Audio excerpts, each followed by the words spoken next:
patuloy na pag-alam ng apoy ng paglilingkod ng puso ng bawat volunteers. Tingin natin sa Panginoon na iglesia sila, bigyan ng kagalaman, inspirasyon, at tapat na puso habang patuloy na naglilingkod sa Panginoon. Salamat.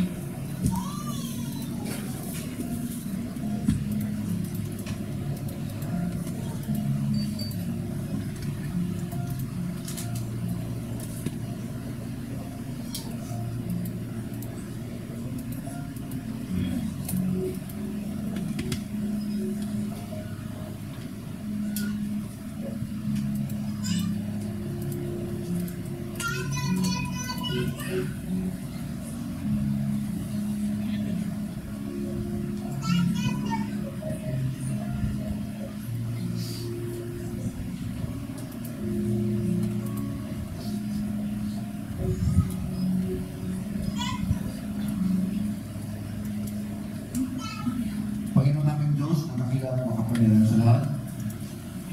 Salamat Panginoon sa umagang ito na tinipon mo kami. Salamat Panginoon sa pagkakataon na ito na kami may layang magpuri at magsamba sa iyo Panginoon. Maraming salamat po Panginoon sa kalayaan na ito na purihin ka at sambahin ka sa Espiritu at katotohanan. Maraming salamat po Panginoon sa buong linggo na kalakasan at lahat ng pagpapana at kabutihan ng bigay niyo sa amin. Maraming salamat Panginoon sa patuloy na pag-iingat niyo sa bawat isa, sa bawat miyembro ng pamilya, ng hanap buhay, mga estudyante nag-aaral. Maraming salamat po at ikaw patuloy na sustain yung mga pangailangan Panginoon ng bawat isa. Maraming salamat din Panginoon sa may mga karamdaman na inyong pinagaling. Maraming salamat po Panginoon sa patuloy na paggabay ng Panginoon sa amin sa bagay ito. Panginoon, iniiling ko po na patuloy na kaming pangunahan sa aming mga susunod na gagawin. Ang kasamahan po namin na on the way Panginoon, papunta rito na ay patuloy niyo po silang ingatan, gabayan sa kanilang pagbibiyahe. Yung banal na Espiritu ang mga sa bawat isa. Panginoon, mga nagagawin na praise and worship team, inihilang ko rin po na ikaw patuloy ng mga sa kanila, magdubay sa kanila sa kanilang mga awitin. Nawa Panginoon ay makapagbigay ito ng papuri sa lahat Panginoon. Inihilang ko rin po Panginoon na kami ay mag-focus Panginoon sa aming pagsasamba at pagpupuri sa inyo. Hindi ko po Panginoon na alisin niyo po ang mga hindrance sa aming pakikinig sa inyong salita, maging sa aming tagapagsalita Panginoon ay gusto rin mo nawa Panginoon ng iyong banal na Espiritu ang patuloy na mag-ingat sa Kanya ang kanyang lahat ng mga sasabihin Panginoon ay magaling sa inyong Panginoon. Hindi ko po na ay patuloy na mag-gabay at mag-ingat sa mga susunod na aming gagawin. Patawad din po sa aming mga kasalanan. Ito aking dalangin sa pangalan ng Panginoong Hesus. Amen.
mahina pa yun. Isa pa nga, good morning!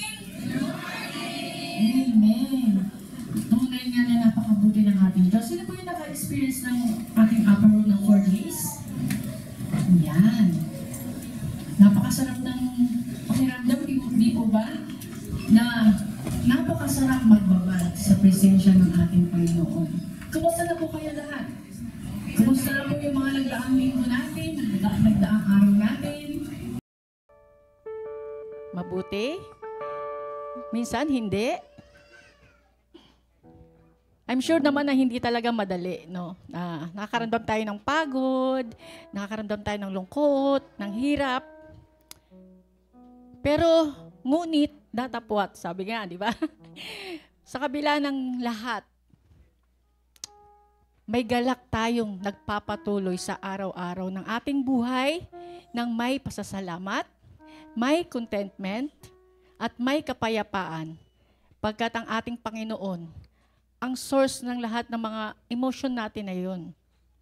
Kaya mga kapatid, inaanyayahan ko lahat na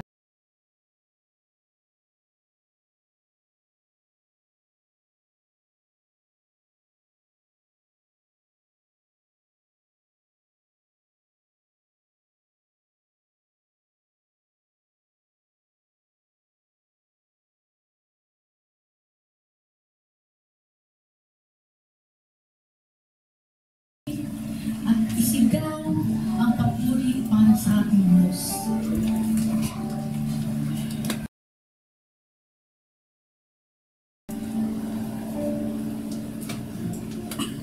Handog niya ay kapayapaan.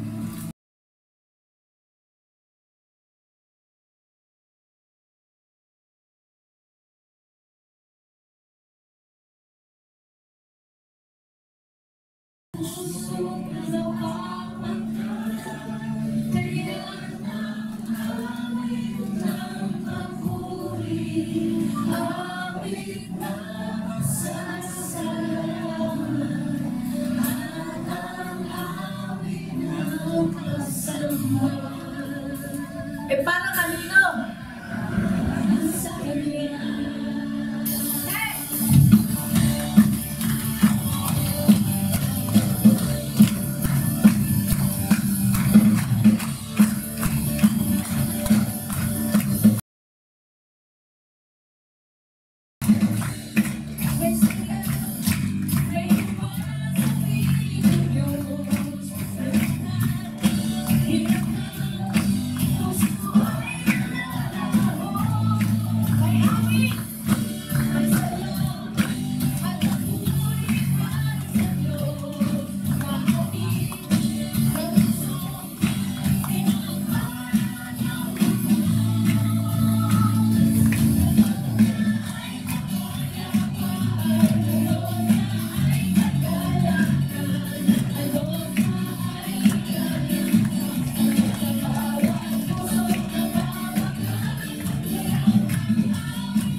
awit ng pasasalamat at ang awit ng pagsamba para kay Jesus, para lang kasalya. Para sa Diyos.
Kanya. Sumigaw sa galak! Sumigaw sa galak ang lahat ng nilalang. Purihin ang Diyos ng may kagalakan. Sumigaw sa galak ang lahat ng nilalang. Purihin ang Diyos ng may kagalakan. Wagas na papuri sa Kanya.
Hanapin pa!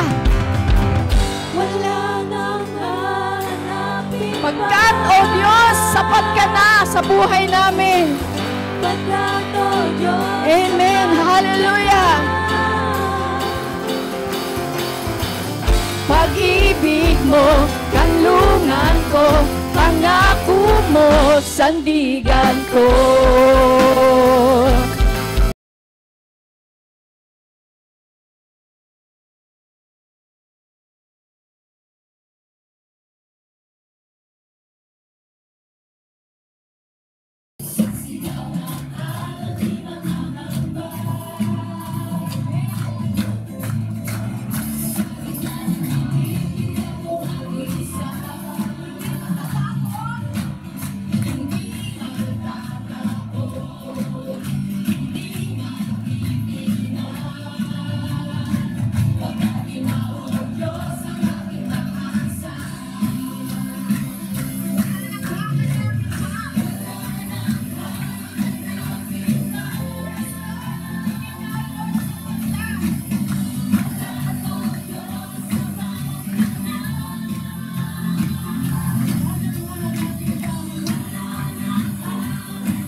sarap sa presensya mo, Panginoon.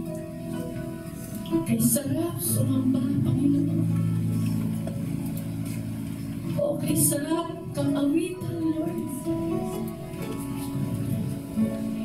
Kay sarap mong mahalin, Panginoon. Hallelujah. Hallelujah.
sambahin.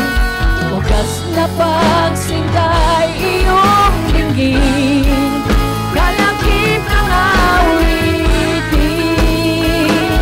Oh Diyos, tingin mo ang aming awit, Panginoon. Gaya ng dagat na hindi napapagay sa pag-alon, puso ko ay sa'yo nagmamahal.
Lahat ng pinapawin sa buhay sa'yo magmamahal.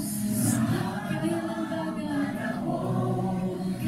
ng dagat na hindi napapagal sa pag-alo. Puso buhay sa'yo magmamahal sa habang panahon. Lahat ng kayamanan ko'y ikaw ay sa'yo. Bukas na pasintay iyong dinig, kalakit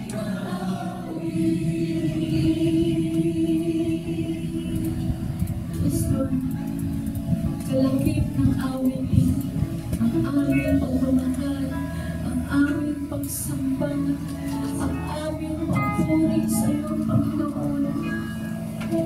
Ikaw lamang, ikaw lamang,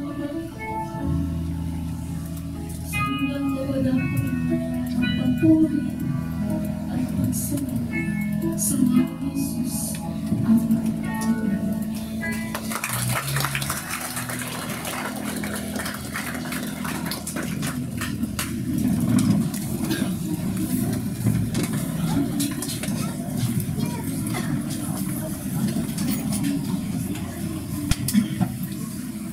Maaari ba natin palakpakan ulit ang ating Panginoon?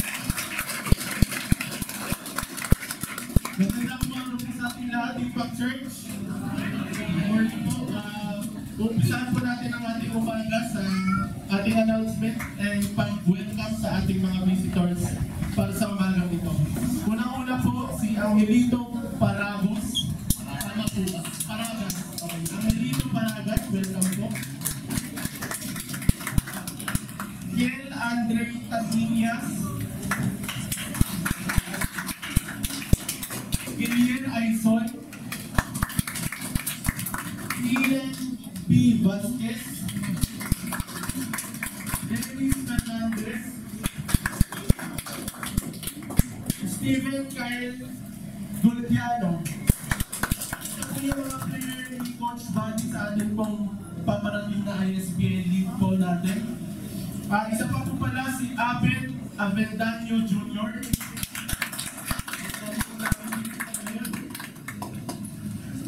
Sunod po si Matthew Marasigan.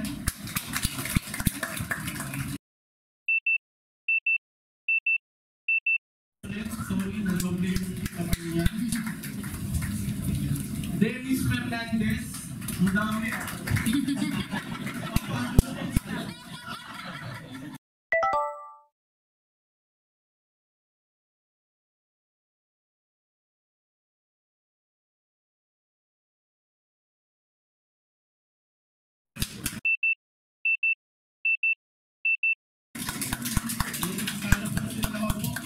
Alexis Brapatan, Samuel Bubisi, tapos Mary Ann, tapos ito na last, Prince Edward Naval. Ayun po, gamit po natin first timer sa ating simbahan ngayong umaga. Paano naman po sa ating announcement? Para po sa ating announcement, umpisahan po natin sa pagbati ng ating mga birthday celebrant sa paparating na linggo. Una-una po, ngayong araw, birthday po ni Nanay Joby Ramos. Happy birthday po Nanay Joby. Sunod po ang dating yung designer, Pogi. Joby Trepuya. Sunod na po ang isa pang Poging player ng ISBL, Lordy Ramos. At si Eduardo Pogier. Kasabay din po nila si Jasper P. Guzman Jr. Yung apat po na yun ay sa August 6. Sunod naman po si Ma Carla de la Cruz. August 6 naman po siya. At sa August 9 naman po ang ating Poging-Poging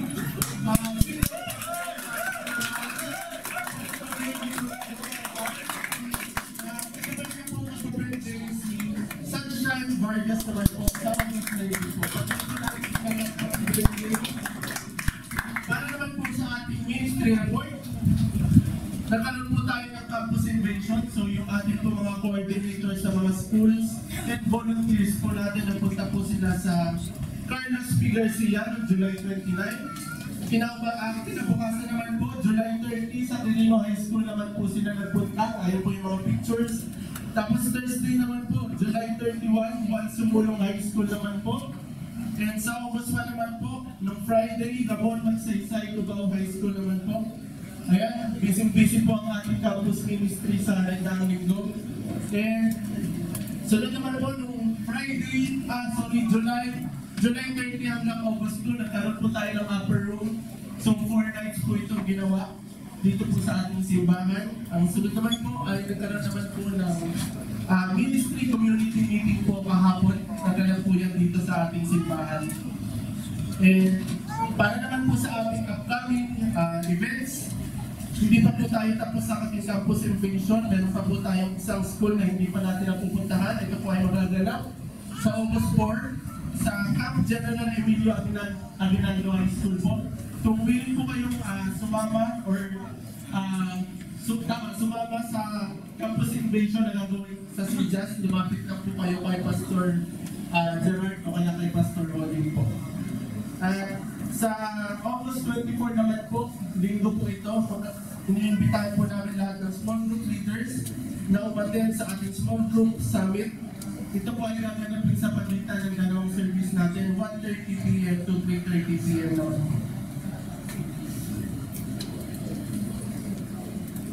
Ngayon naman po, dumako naman po ating pagbibigay ng ating tithes and offering. Magbabasa po ako ng scripture. Ito po ay nanggaling sa 2 Corinthians 9 verse 7. Sabi po dito, each of you should give what you have decided in your heart to give, not reluctantly or under compulsion, for God loves a cheerful giver. Manalangin po tayo. Panginoon, maraming salamat po sa umagang ito, Panginoon. And we come to you, Panginoon,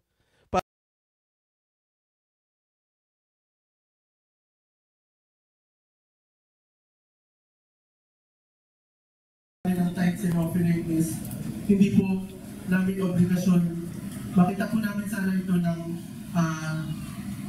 pag-worship sa inyo ng buo-buo dahil ina-acknowledge namin, Lord, na yung mga blessings na ito ay nanggaling sa inyo at ibinabalik lang namin po, Panginoon, ang nararapat para sa inyo, Panginoon. Panginoon, yung tithes and offering namin na ito, Panginoon, ay sana magamit sa pagpapalawak ng inyong kaharian, Lord. Maraming salamat po sa lahat ng blessings, Lord. Pinupuri ka po namin at pinapasalamatan, Panginoon, sa lahat-lahat ng binibigay mo sa amin, Panginoon. Maraming salamat po. In Jesus' name we pray. Amen. Together, church, bigyan na po natin ang ating tithes and offering sa ating Panginoon.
May I request everyone to please stand as we read the Word of God and as we give our reverence to the Word of God. Our reading will come from 1 Samuel chapter 16, verse 1 to 3. It says, "The Lord said to Samuel, how long will you mourn for Saul, since I have rejected him as king over Israel? Fill your horn with oil and be on your way. I am sending you to Jess of Bethlehem. I have chosen one of his sons to be king. But Samuel said, how can I go? If Saul hears about it, he will kill me. The Lord said, take a heifer with you and say, I have come to sacrifice to the Lord. Invite Jesse to the sacrifice, and I will show you what to do. You are to anoint for me the one I indicate. Samuel did what the Lord said. When he arrived at Bethlehem, the elders of the town trembled when they met him. They asked, do you come in peace? Samuel replied, yes, in peace. I have come to sacrifice to the Lord. Consecrate yourselves and come to the sacrifice with me. Then he consecrated Jesse and his son and invited them to the sacrifice. When they arrived, Samuel saw Eliab and thought, surely the Lord's anointed stands here before the Lord. But the Lord said to Samuel, do not consider his appearance or his height, for I have rejected him. The Lord does not look at the things people look at. People look at the outward appearance, but the Lord looks at the heart. Then Jesse called Abinadab and had him pass in front of Samuel. But Samuel said, the Lord has not chosen this one either. Jesse then had Shammah pass by, but Samuel said, nor has the Lord chosen this one. Jesse had 7 of his sons pass before Samuel. But Samuel said to him, the Lord has not chosen this. So he asked Jesse, are these all the sons you have? There is still the youngest. Jesse answered, he is tending the sheep. Samuel said, send for him. We will not sit down until he arrives. So he sent for him and had him brought in.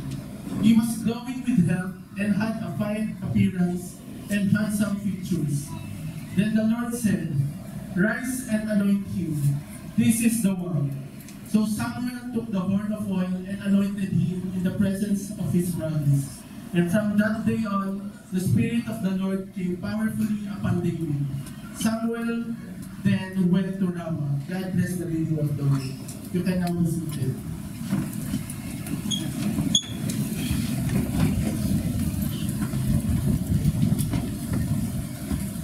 Morning everyone.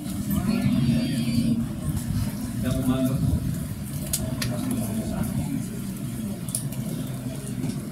Kumusta po kayo? Okay na naman po kayo ah. Parang wala na kayo ibang sinabi sa akin, hindi okay na lang ah. Bali okay naman po tayo ano? Very good. Today we will start a new sermon series. We'll talk about the life of David until middle of September. Let's go back to the Old Testament. Tingnan lang po natin si David. And for this morning, actually, I really thought that I'll be preaching on David.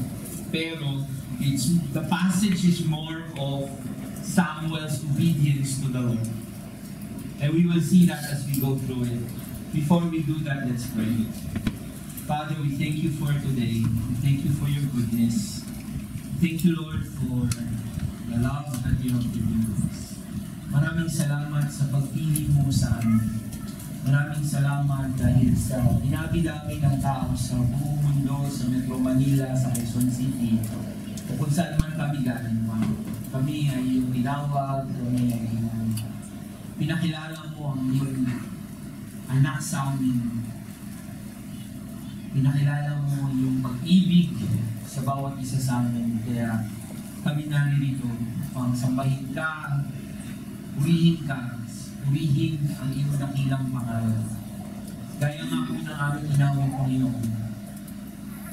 Hindi magpapagal ang aming pag-ibig.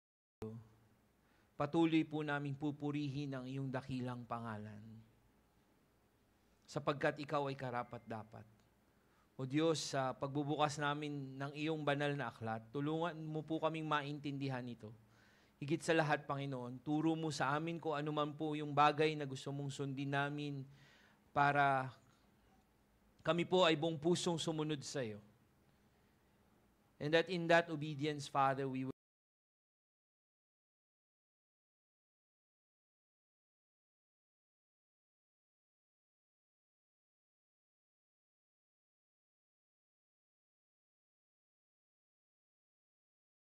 Belen family, the Janice Belen and her family, Lord, na nag-grieve sa pagkamatay ng kanilang ama. Dalangin mo, Diyos, na sila ay yung kalingarin, payapain sa mga panahon na ito. Dalangin po namin ang lahat ng may sakit. Nawa, Panginoon, na sila ay yung dalangin ng makapangyarihan mong kamay at paglilingin sa kanilang mga sakit. Ganon din, Panginoon, those ones who are emotionally sick and who needs your healing and your touch, may your embrace today be their portion, Lord God, so that they will continue on to move in their life. Father, we thank you, we praise you, be with us, Holy Spirit. In Jesus' name we pray. Amen. So, si David, pinili siya ng Diyos. Pinili siya ng Diyos upang through his lineage, Jesus Christ will be born. You will see that in Matthew chapter 1. Kung pumahilig kayo sa mga pangalan, makikita niyo po doon yung mga lahat ng pangalan ng ancestors ni Jesus Christ. And I think in the top portion, makikita po natin yung pangalan ni David. No? Pero how did David was chosen? Okay? Magkukumersya lang po ako kung gusto niyo pong mas matuto pa tungkol sa story ni David in Amazon Prime. Meron pong ano tawag doon? Series that's called The House of David. No? You may want to watch that. Nasa first season pa lang naman sila. Pero maganda po yung depiction nila, lalo na nung paglaban ni David at ni Goliath. Bago tayo pumunta doon, dito tayo sa passage. The passage is si Samuel was mourning. Samuel was grieving. Malungkot siya. Higit pa sa lungkot kasi mourning nga di ba? Nagluluksa siya dahil bakit ka nga ba? Okay? He's mourning because si Saul, he was mourning for Saul. Ano ba ginawa ni Saul bago to?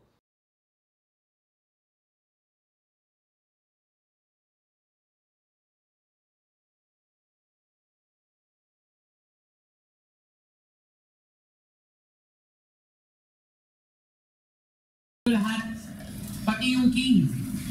Patayin nyo, wala kayong kukunin, wala kayong dadalhin, but everybody dead. Si Yahweh dead. Ha? Pero may dahilan bakit ganun yung utos ni Yahweh. So, Saul, hindi niya sinunod si Yahweh. Ginawa niya, yung mga magagandang sheep, everything, tinago niya, pati yung king, tinali niya lang. At sinabi yun ni Yahweh kay Samuel, and Samuel was very furious about it. Doon sa galit ni Samuel, pinatay niya sa harap niya si Agag, si King Agag. So, he was mourning, he was telling, Lord, let us remember also that Samuel was the one talking to Yahweh about Israel having a king. Wala silang king judges lang. Pero at that point in time, the Israelites wanted a king. And ang nag-anoint ng first king was Samuel, and that was Saul. Si Saul, una, maayos siya hanggang at the end of the day, the end of life, ayun nga, medyo pasaway na siya. Ayaw niya nang sumunod kay Yahweh. Gusto niya, siya na lang. So, Samuel was mourning about Saul's attitude towards Yahweh. And then, the Lord said to Samuel, dito na tayo sa 16, how long will you mourn for him? Diba? Sabi ni Lord, fill up your horn, punta ka, punuin mo yung lalagyan ng oil, and go to Bethlehem, to Jesse of Bethlehem, for I have chosen one of his sons to be king. Tapos sabi ni Samuel, sandali. Pag nalaman to ni Saul, papatayin talaga ako ni Saul. So ano gagawin ko? So si Lord, sabi niya, ginawa niya siya ng konting instruction. Anong gagawin mo? Kita niyo po minsan si Lord kasi hindi niya agad ibibigay sa iyo yung instruction, yung full instruction. Walang full instruction kagad si Lord. Minsan, paunti-unti niya bibigay yan. Dapat sumunod ka muna dito, tapos saka kanya bibigyan pa ng iba. So, yun ang initial na ginawa ni Lord. Pumunta kayo sa, sabi ni Yahweh kay Samuel, pupunta ka nun, tapos sasabihin mo, magsasacrifice kayo sa akin. Okay? Then invite Jesse to sacrifice and I will show you what to do. So, a little portion and then the Lord will give instructions further. Pero did you observe Samuel following? Samuel did what the Lord said and he arrived at Bethlehem. The elders of the town trembled, nanginig. Bakit nanginig yung mga tao sa Bethlehem? Kasi nga narinig nila yung, according to one of the scholars, narinig kasi nila yung istorya ni Agag na kaya niyang pinatay ng isang prophet. So, natatakot sila ngayon. So the people were asking, the elders were asking, are you coming in peace? Di mo ba kami naanuhin dito? Kasi takot sila sa prophet eh. At that time. So, sabi ni Samuel, yes. We will sacrifice. Dala-dala na ako, magsasacrifice tayo. Si consecrated elders and then consecrated Jesse. Tapos, sabi niya, nasa ng mga anak mo Jesse? So yung panganay, dumaan. Ang sabi niya, surely this is God's anointed. Guro dahil pogi. Matangkad. Alam niyo ba na si Saul? Pogi siya. Saka matangkad siya. Amongst everybody in Israel. So, alam niyo na. Matatangkad kami, saka pogi kami. Medyo. Diba? So, when Samuel saw these people, yung una, yung panganay, akala niya yun na, pero at the end, hindi pa. Sumunod, sunod-sunod na. Sunod-sunod. One after the other. And the Lord, wala pa rin. The Lord said, hindi yan, hindi yan, hindi yan, hindi yan. 7 beses na hindi yan. Sabi ng Panginoon, the Lord does not look at the things people look at. People look at the outward appearance, but the Lord looks at the heart. He looks at the heart. Tapos, tuloy lang po. 7 sons passed through. Tapos tinanong niya, meron pa ba? Bakit walang napipili si Lord? Kasi di ba, promise ni God kay Samuel, I will tell you what to do. What's next? Punta ka ng Bethlehem, sacrifice, sasabihin ko sa'yo what's next. Eh walang what's next, hapito na yung dumadaan. Sabi ni Samuel, meron pa ba? Meron pa. Problema, bunso. Yung bunso ko yung nakalimutan. There's still the youngest. Jesse answered, he's tending the sheep. So sabi ni Samuel sa kanya, send for him and we will not sit down until he arrives. Sacrifice. Hindi kami uupo hanggat hindi dumadating yung si David, yung huling-huli. Mawa naman si David, nalimutan. mga bunso. Sino bunso dito? Ako, bunso mo ako. Minsan nakakalimutan tayo, di ba? Pero tayo yung utusan. Pero tayo din yung tagapagmana ng lahat ng damit na pinagdaanan. Buti na lang, mas malaki ako sa kuya ko. Siya yung nagmamana ng damit ko. Okay?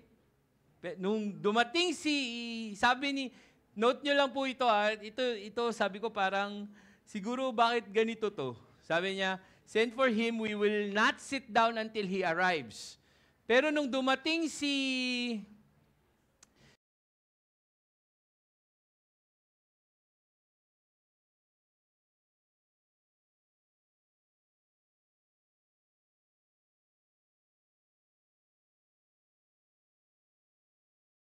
Some appearances dalawang tao lang ang dinescribe na may handsome appearance sa Bible, si David at saka si Iso.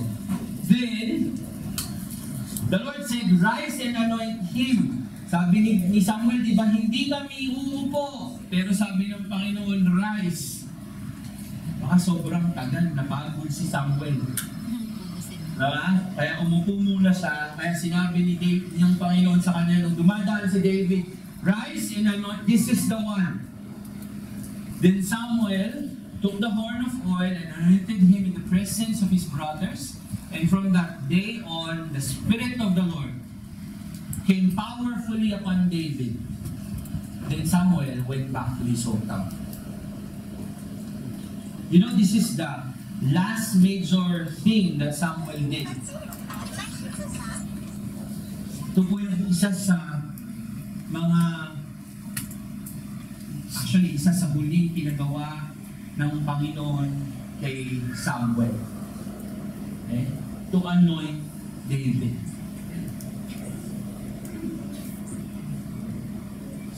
As I said, Samuel was mourning because Saul did not obey God and has fallen into the trap of himself. Lahat ng bagay revolves around me. Parang minsan tayo dito yan, no? Lahat ng bagay revolves around us. Samuel feared yung utos, natakot si Samuel, feared, but nonetheless, he followed, he obeyed. Kasi, pag nag-anoint siya ng panibagong king, it's treason. Pwede nga talaga siyang patayin. Pag nalaman ni Saul, diba? Magkagalit na sila. So Samuel knew that Saul would continue to show more concern for his interest than the plans of the Lord. Kaya nga, inanoint niya na sumunod na talaga siya. Samuel also faithfully carried the Lord's command to go to Bethlehem, magdala ng heifer, magdala ng horn of oil, filled with oil, kausapin yung elders ng Bethlehem, and they were afraid, kahit natakot sa kanya yung mga elders, pero tunuloy pa rin niya. Pero si Samuel din looked at the outward appearance. Hindi ko po masisi si Samuel na tumingin siya sa outward appearance. Bakit? Kasi nga, nung inanoint niya si Saul, si Saul yung pinakamatangkad, pinakagwapo dun sa tribe niya. And the Lord anointed him. Look at these people.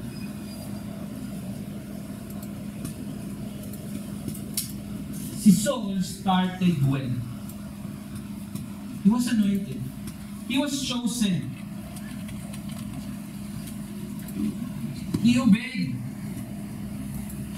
But, in the middle of it, nalimutan niya si Yahweh. Nalimutan niya na pinahiram lang sa kanya yung kingship.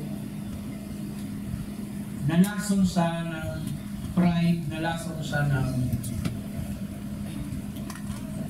sarili. at the end, he fell into sin, he fell into the trap of himself. And that's sad. Kaya si Saul was mourning. In this passage, we also, dito unang tinawag si David, tinanong ko si ChatGPT, anong itsura ni David? Yan po yung lumabas after 3 tries. Kasi yung unang try, king na siya, medyo may balbas siya. Buti na lang katabi ko si Pastor Zerel kahapon, nag-ChatGPT ako. Hindi ako marunong nun. Sabi niya, patanggal mo yung beard. O, ayan, lumabas. Mukha na siyang bata. Kasi, scholar says, David was about, ilang taon si David? David was about 10 to 15 years old when he was anointed king. Kaya posible na nalimutan siya ni Jesse. Ay, may anak pa pala ako, isa. Alam niya, ito lang yung anak niya. So, minsan talaga nalilimutan ko yung bunso. Buti na lang, wala yung sana yung tatay ko dito na kundi pinatupan.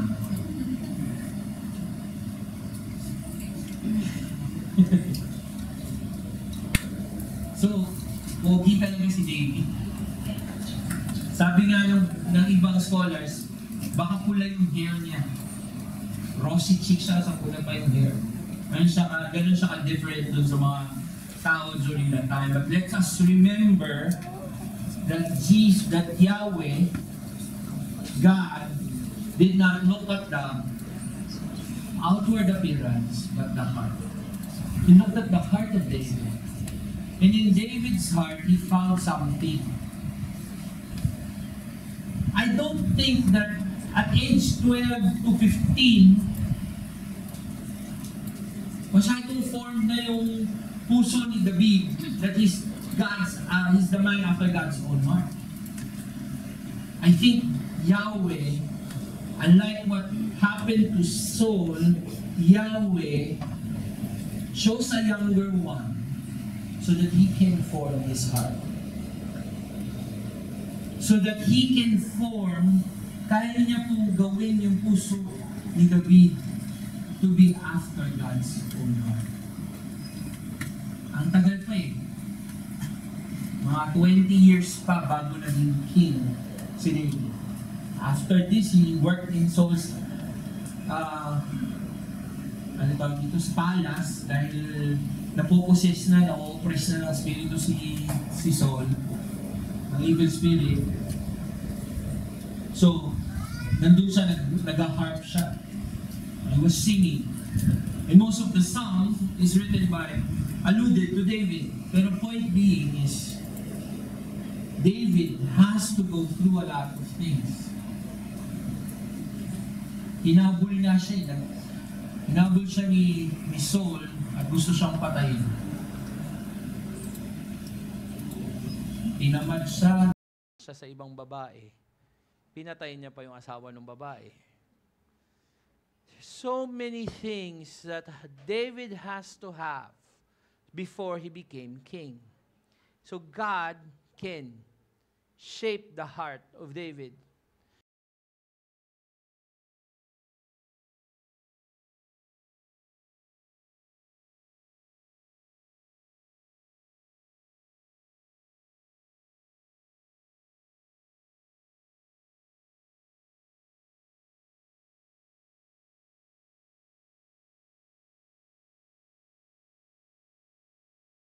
He knows what, who, how, where, and when to choose.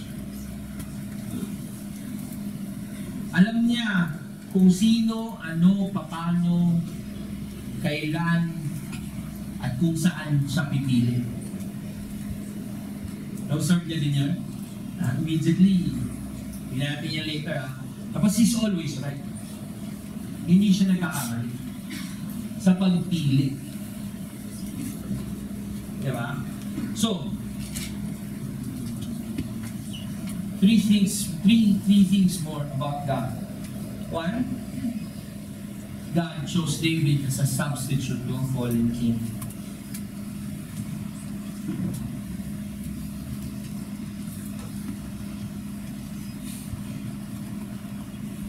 He need to substitute, he need to change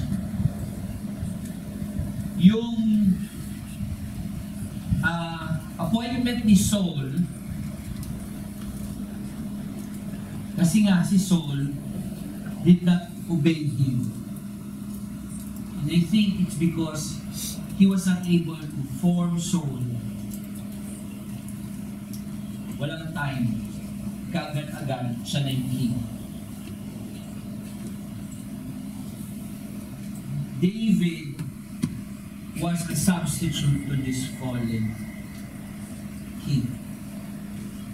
This fallen king, yung fear ni Yahweh sa king na i-appoint nila sa earthly king, nagkatotoo. Na hindi na siya ang susundin, kundi sarili na niya. Nalason po yung utak ni Saul sa posibleng gawin niya bilang isang hari. Kaya towards the end, panalo sila ng panalo sa war, sa gera, lagi one after the other, lagi nilang kasama si Samuel, at pag nakataas ang kamay ni Samuel at nag-offer si Samuel, panalo sila lagi. Pero there was one time that si Saul lumaban, wala si Samuel, inutusan siya,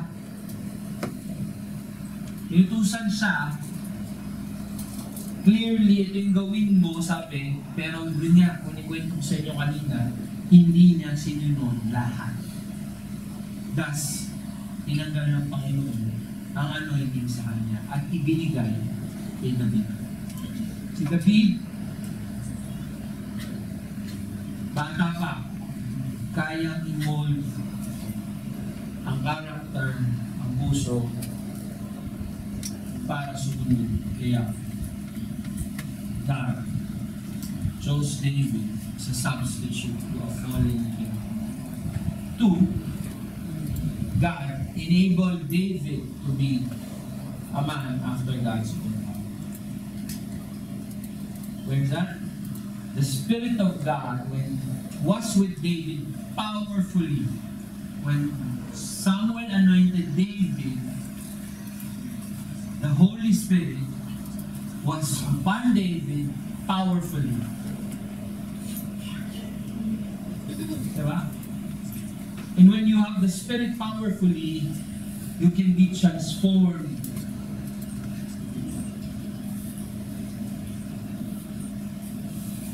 You can be transformed to be like of God and after God's own heart. Kaya ko pa po sinasabi, may panahon ang Panginoon na i-mold siya. Yung humbleness niya, yung pagsunod niya, kahit na marami pa pong linggo pag-aaralan natin si David, marami pong paglagpak din ni David. Pero ang kagandahan kay David, lagi pag bumabaksak siya, he'll go back to God and ask God's forgiveness. And cling on.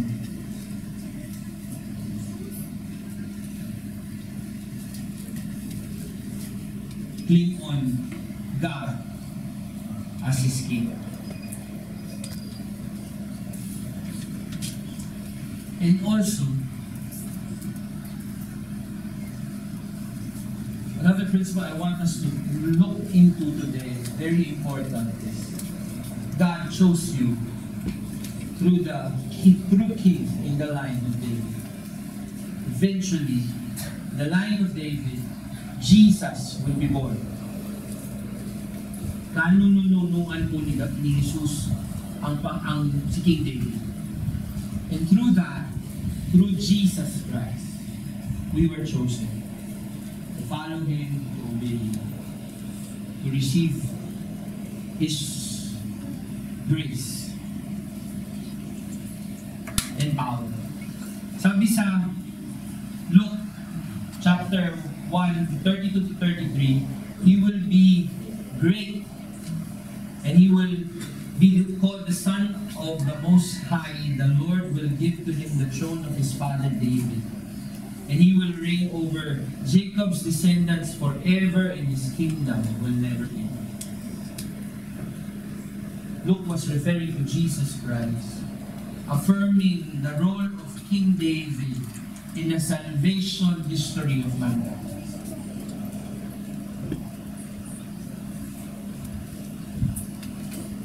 Pinili po tayo ng Diyos para makilala sa amin ng ating Panginoon at Panginoon.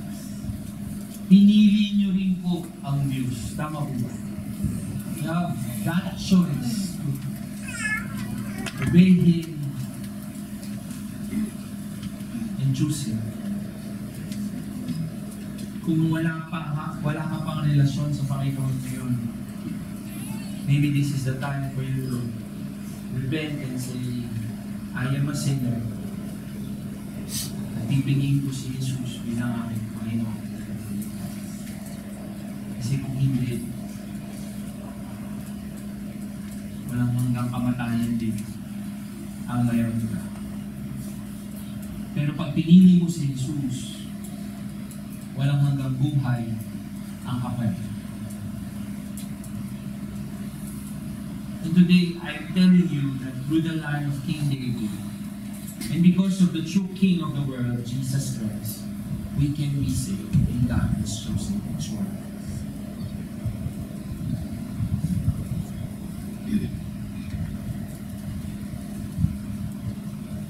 So, what now? Pinili ako ng Zeus. Ano ngayon?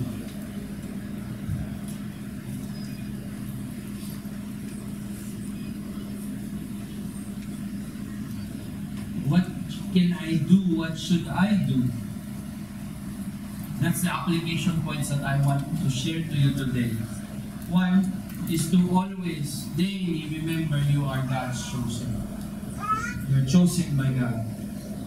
Araw-araw, alalahanin mo, pinili ka ng Diyos. Kasi may mga panahon, sasabihin mo, sawa na ako, hindi naman ako pinili ni Lord. Dahil hindi ko nakikita yung blessings, hindi ko nakikita yung promotion, hindi ko nakikita na bumabasa ako, hindi ako pinili ni Lord. Tandaan niyo po si David, maraming mga bagay na kailangan niyang pagdaanan. Na kahit na siya ang totoo ng hari, naghahari pa rin si Saul, dapat sa kanya yung honor na pupunta pa rin kay Saul. Dapat may mga bagay siyang pinagdaanan. And at the end, he has to understand and obey God. There are times in our lives that we will tend to forget that we are chosen by God. But today, and every day, remind yourself, God chose you. Pinili ka niya. John 15:16 says, you did not choose me, but I chose you and appointed you that you may bear fruits that would last.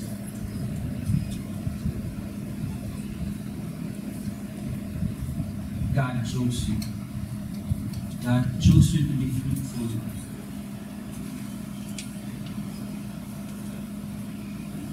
To daily offer yourself to God.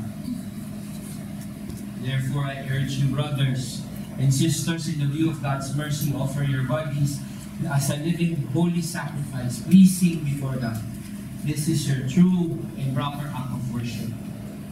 Do not conform to the pattern of the world, but be transformed by the renewing of your mind. Then you will be able to test and approve what God's will for you is, good and pleasing will for your life. Unless we offer ourselves to God, unless we renew our mind, we will not know what the Lord's perfect will for us is. To David, it's God's will for him to be the king. And his throne is forever. Wala na kung hindi po mapapalitan yun. That's God's will for him. For us to know God's will, we have to offer ourselves to Him daily. That's our spiritual act of worship. And not conforming to this world. Palitan daw po natin yung pag-iisip natin. And that's the time that we would know that we are His will and His perfect will in us. Lastly, daily act as a chosen vessel of the good news. Remember, God appointed you to bear fruits. Kaya nga po, pag naka-uniforme ako ng impact, binabawasan ko yung magiging suplado, lalo na sa restaurant. Dati mo kasi ako waiter, kaya alam ko anong tama. Makain nga kami ni Pastor Zero Luis ang araw. Tuesday yun. Wednesday. After the afternoon, tumbo kami, kumain kami. Aba, ngayon, ang hilig ng mga restaurant pag i-take out mo na yung pagkain mo, babayaran mo yung pang-take out. Kung minsan ko, yung kung microwavable, bayaran mo pa. Sabi ko, plastic mo na lang. Sabi ko kami sa waiter, sana naman sinabihan mo kami. Bakit sa ang tanong ko po kasi simple lang. Pag tinake out mo yan, hindi mo na muna ako pagbabayaran, di ba? Bakit pag kumain na ako dito, titake out ko? Ano yung minsan may right ka eh. Tama? Pero minsan din, mas mabuti pa na i-waive mo na yung right mo na yun para maging mabuti ka at makita si Kristo. Nagsusorry yung waiter sa akin. Sorry sir, kasi ganito ulo, pwede pala yung line niya. Kasi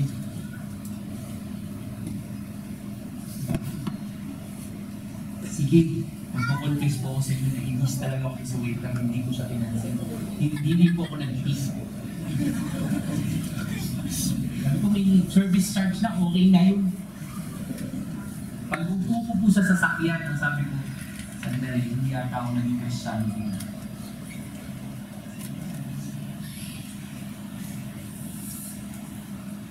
Mga kapatid, araw-araw po, dapat pinagsisilbihan natin ang Diyos. Araw-araw. Dapat makita natin ang kabutihan ng Diyos at ang mabuting balita sa pamumuhay natin.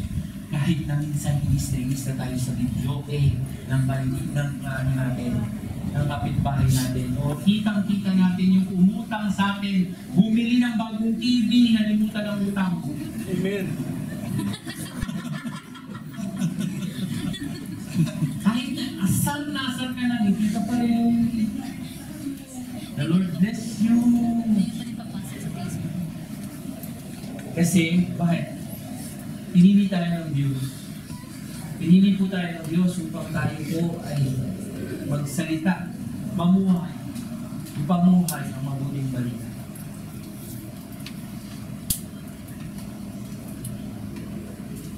Mga kapatid,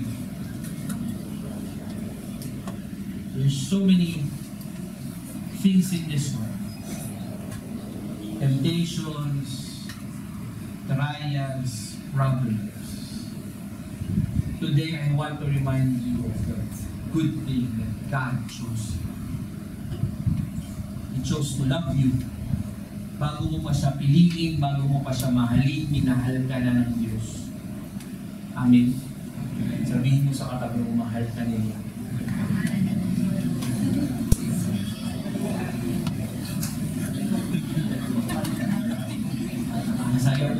Ang sayang isipin, mahal tayo ng Panginoon.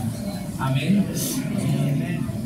Pero dahil mahal po tayo ng Panginoon, kailangan din po natin siyang mahalin pabalik. At ang totoo pong pantayan na mahal natin ng Diyos, ay mahalin din daw po natin ang ating kapwa. That's the challenge. Kahit na po nagagalit niyo sa asawa niyo, mahalin niyo pa rin po siya. Amen.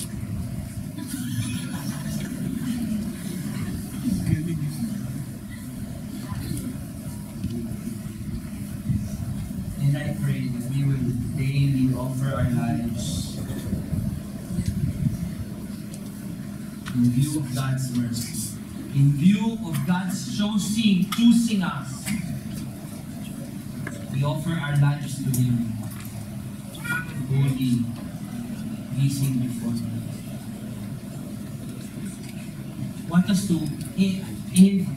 I want to end the sermon by singing the song Palakip ng aming Diyos.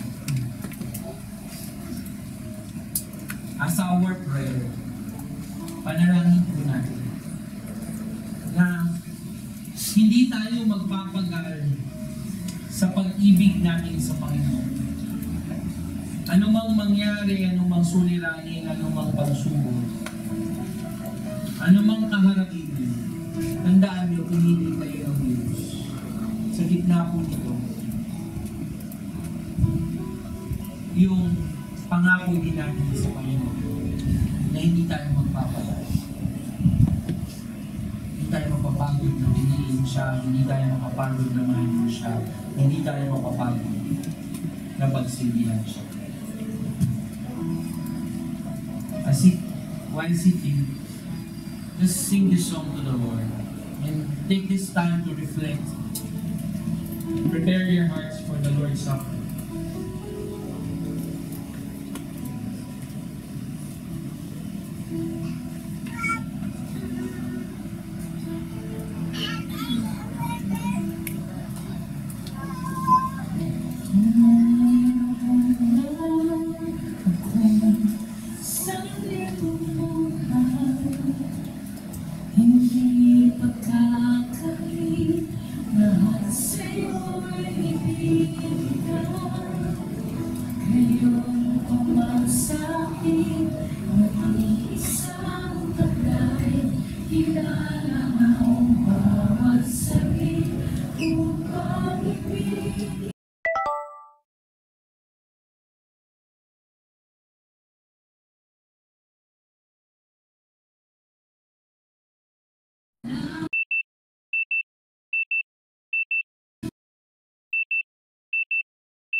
Nag-iisang taglay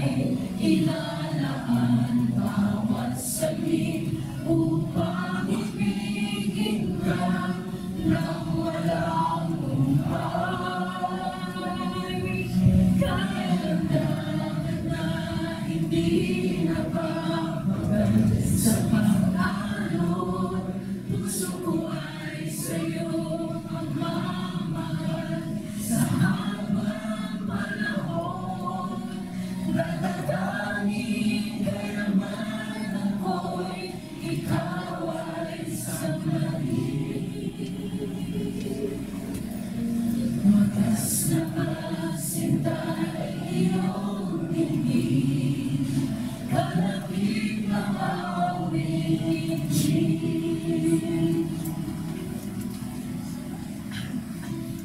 enter a solemn celebration sa buong selebrasyon dahil sa Panginoong Jesus.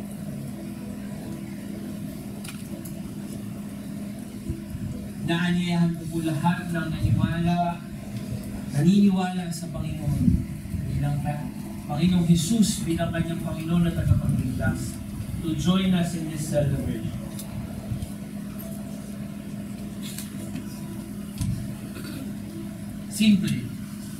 Simpleng elemento, tinapay, juice. Ngunit napakalalim ng kahulugan. Hindi natin kayang bumalik sa relasyon sa Panginoon kung wala ang Panginoong Jesus. Kaya nga, pinadala siya ng Diyos Ama dito sa mundo upang mabuhay katulad natin. Matuto ng salita ng Diyos katulad natin. Pag-ministry.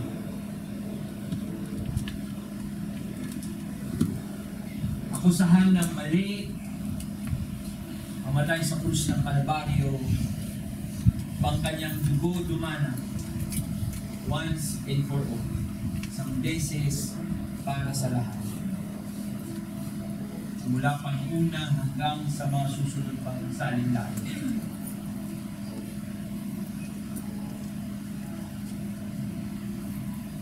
May kapatawaran sa kasalanan kasi ang Panginoong Jesus umatay sa krus ng Kalbaryo. Yun po yung sinisimbolo ng Diyos. That apart from the blood of the Lord Jesus Christ, there's no forgiveness, there's no choosing. Hindi po tayo pipiliin ng Diyos, hindi po tayo magpipili ng Diyos kung hindi po dahil sa ginawa ng Panginoong Jesus. Kaya nga nung gabi na siya pinagkano, instituted this celebration for us to remember every time what He did on the cross for all of us. And as I invite the leaders and the pastors to help me distribute the elements, kukuha po kayo, huwag po natin paglaruan, ngunit habang hawak-hawak niyo po, habang nag-aantay kayo, hawak-hawak niyo ang mga elemento, dalangin ko po na kayong magpasalamat sa Diyos. Una-una dahil pinili kayo, minahal kayo. This is the time to thank the Lord for salvation. That's so rich and free. We will distribute. Sabay-sabay po tayo kakain, sasabay-sabay po tayo kakain sa akin.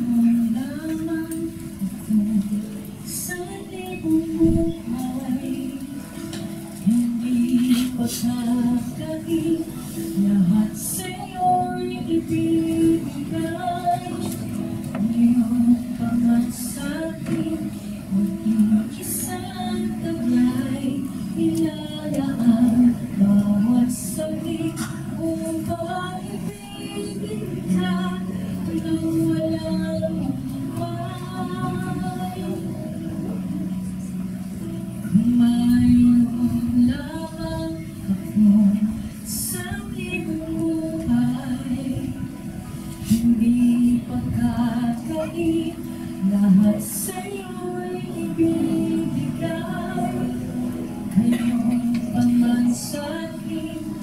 Isang taglay ilalaan bawat sakit kung pag-ibigin ka ng walang hanggan. Kaya nagdagdag na hindi nakapagay sa pag-alon. Puso ko ay sa'yo nagmamahal sa habang panahon. Nananangin kayamanan ko'y ikaw ay sabahin. Wagas na pagsila'y iyong dinig, kalakip ng awitin.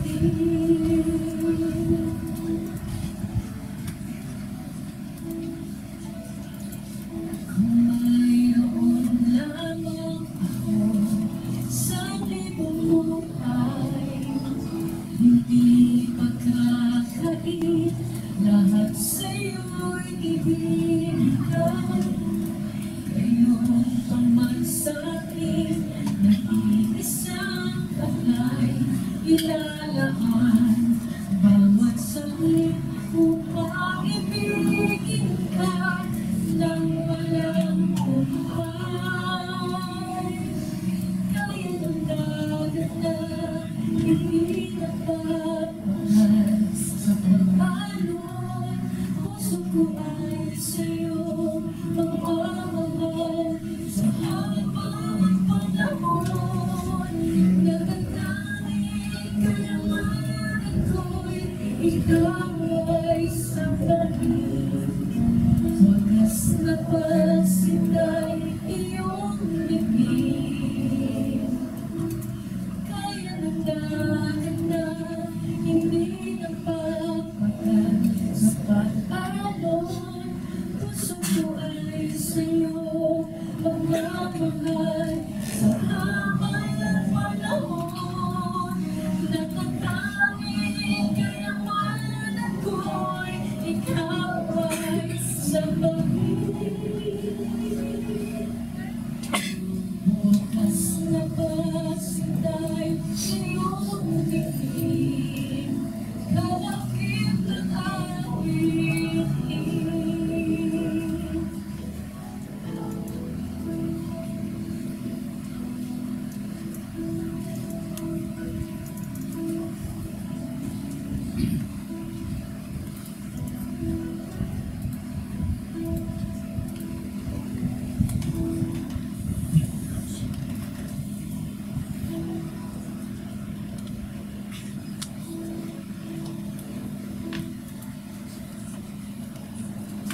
Kaya pa yung si Tayo.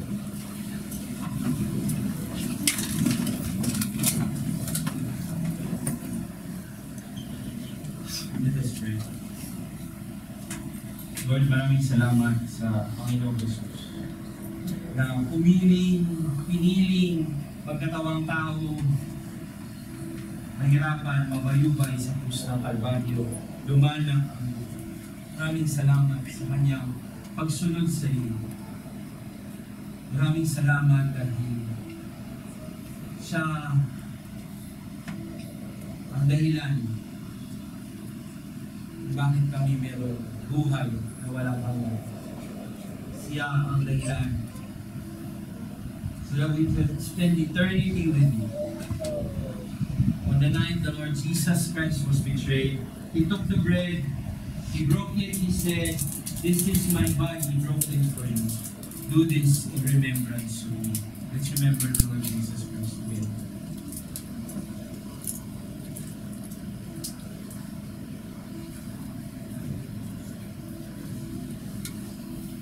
In the same way, after the supper, He took the cup. He said, "This cup is the new covenant in my blood.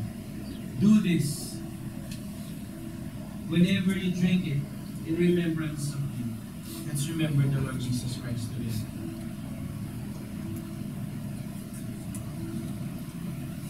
For whenever we eat of the bread and drink of the cup, we remember the Lord's death, His sacrifice, His resurrection, higit sa lahat, is coming back once again for those who once chose Him as their personal Lord and Savior. Let us pray. Lord, we await Your coming. Inaantay po namin ang Iyong pagbalik, Panginoon. Habang inaantay namin ito, turuan mo po kami na maging masunurin sa iyo. Turuan mo po kami, O Diyos, na laging intindihin ang iyong pag-ibig sa bawat isa sa amin. Tulungan mo po kami, O Diyos, na sumunod sa iyo sa lahat ng iyong utos. Lord, we pray that we will be as obedient as Samuel, Lord God. Unti-unti mo lang nilalabas, pero patuloy na sumusunod siya sa iyo. Tulungan mo kaming maging katulad ni David ng aming mga puso. Naiintindihan, minamahal ng lubos ikaw sa araw-araw ng kanilang buhay. Panginoon, dalangin ko na sa pagharap po namin sa panibagong bukas, sa darating na linggo, tulungan mo po ang bawat magulang na nagpapagal, ang bawat anak na nag-aaral. Tulungan mo po kami sa aming paglalakbay sa buhay na ito. Dalangin namin, O Diyos, na tunay na kami ay maging masunurin sa iyo. Patuloy naming mahalin ang aming kapwa at mahalin ka. Higit sa lahat, Panginoon, dalangin that we will understand your love for each one of us. Lord, I pray that your blessings be upon each one of us here right now. Pray, Lord, for your provisions for our daily bread. I pray also that you give us wisdom, that as we read your word every day as our spiritual bread, we will understand, Lord God. We will be gaining wisdom that comes from you. And Lord, we thank you because we know that even, Lord, with the losses that we have in life, at the end of it, Lord, we will be victorious because of you. Kami po ay magiging matagumpay, Panginoon, dahil sa iyo. Panginoon, pinupuri ka namin sa tagumpay na ito. And that we pray that we will act accordingly. Offer our lives to you daily. Give you glory by the way we live it out, Lord.